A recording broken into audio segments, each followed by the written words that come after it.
Hello, hello, and welcome to my thought on this gloomy, gloomy Thursday in London. I've been thinking a lot as I walk down the street. I live in a Hasidic community, and very unusual for Jewish men, or at least the Jewish men that I know. Many of the fathers are carrying their children or holding their children. And I was on my way to Sainsbury's, and I saw this Hasidic man who was not supposed to talk to strange women, but I guess I don't count. I've passed the age, holding his child, and it was to him, to his heart, and it was so beautiful. And I'm trying to remember the beautiful moments I had with my father. There weren't very many, but those that I had, I will never forget. So I want to tell you a little bit about my 10th birthday. And those of you who came to my cabarets have heard about this 10th birthday, but it was a moment in my life that I have never, ever forgotten. I was 10 years old. And my mother was busy because my sister was 2, and my sister was a colicky baby who threw up all over everything. So, in order to celebrate, it was my 10th birthday, and she decided that she would rather stay home with Marcia and clean up the vomit and let me celebrate my birthday with my daddy. And I hardly knew my daddy. I hardly knew my daddy. He would leave the house before I woke up, and when he came back at night, I would be sleeping. And very often he would forget my name. He would see me on the street and he would say, "Hello, hello, princess." And I would say, "Don't you remember me? I'm the oldest. My name is Ruth." But he couldn't remember. I knew he knew my mother's name, though, because he would always come to when he came to the table when we were all eating together.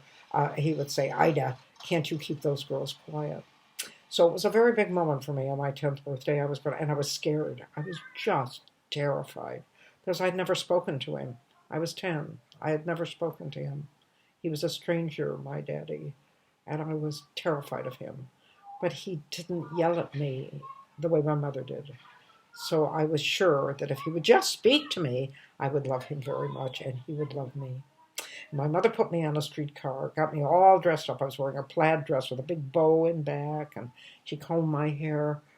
She combed my hair with pigtails that pulled like this, with ribbons that matched. And I put on my little red coat. And she took me to the streetcar, and she put me on the streetcar all alone. Took a penny, put a penny in the till, and Daddy was waiting for me at the other end, which is really unusual because my father was usually so disconnected that he forgot everything. But he remembered to meet his 10-year-old daughter. He met me at the other end and he gave me a flower to pin on my coat. And he said, "Happy birthday, princess," because he couldn't remember my name, but I didn't know that. "Happy birthday, princess." And I had looked at that flower, and I had never gotten a flower before in my whole life. And I pinned that flower. He pinned the flower on my coat, and I thought my heart would explode with love for him.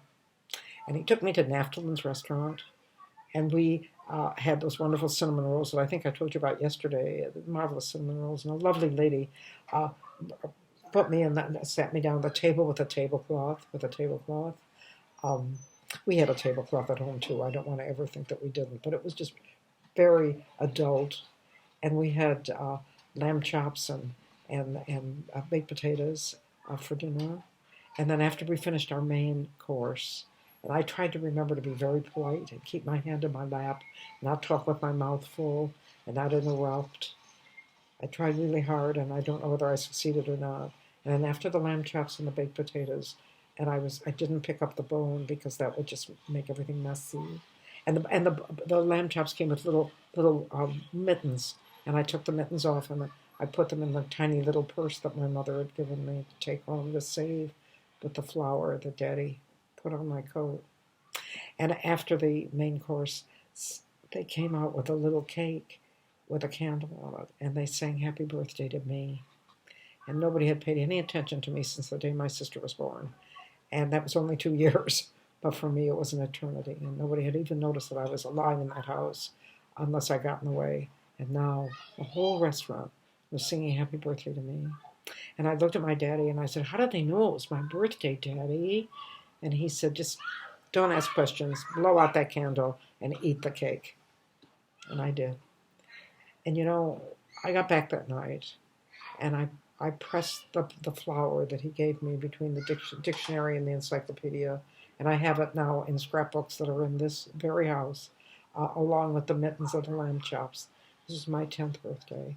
And I don't remember whether I slopped food all over myself. I don't remember if I embarrassed my daddy. I don't remember anything. But I want to tell you, I'm 86 years old.